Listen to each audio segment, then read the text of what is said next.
দুর্গাপুরের বুকে দ্বিতীয় বর্ষের সর্ববৃহৎ মিউজিক্যাল কার্নিভাল রামনবমী উদযাপন উপলক্ষে দি বিগেস্ট মিউজিক্যাল কার্নিভালের আয়োজন করা হয়েছিল দুর্গাপুরের চিত্রালয় মেলা ময়দানে জাঁকজমকপূর্ণভাবে।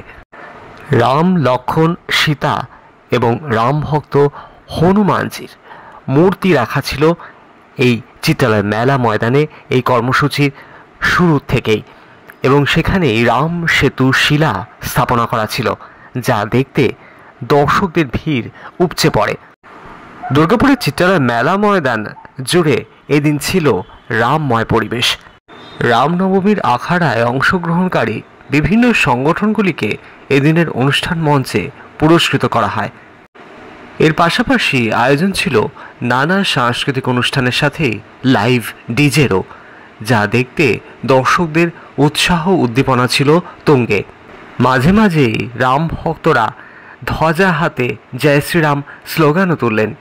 এর পাশাপাশি হনুমানজির স্মরণও করলেন তারা।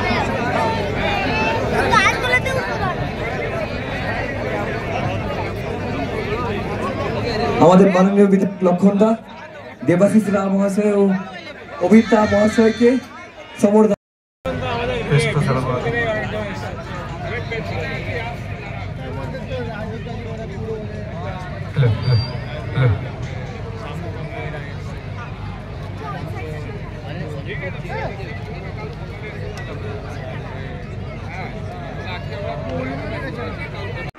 নানা খাবারের পসরা নিয়ে এদিন মেলা ময়দানে হাজির হয়েছিলেন দোকানিরা।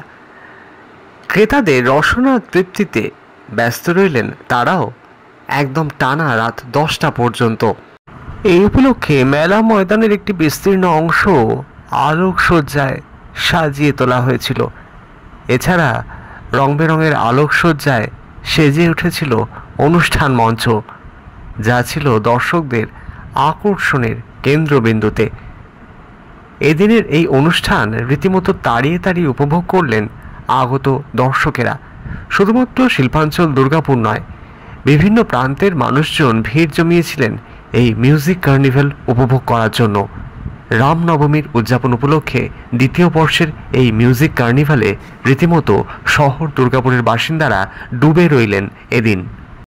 এই অভিনব ধর্মমূলক অনুষ্ঠানে যোগ দিতে সাধারণ মানুষের উৎসাহ উদ্দীপনা ছিল তুঙ্গে, কারণ মঞ্চের চারদিকে যেভাবে সাধারণ মানুষ এই অনুষ্ঠান দেখতে ভিড় জমিয়েছিলেন তা কিন্তু শহর দুর্গাপুরের বুকে আগে কখনো ঘটেছে বলে আমার তো জানা নেই।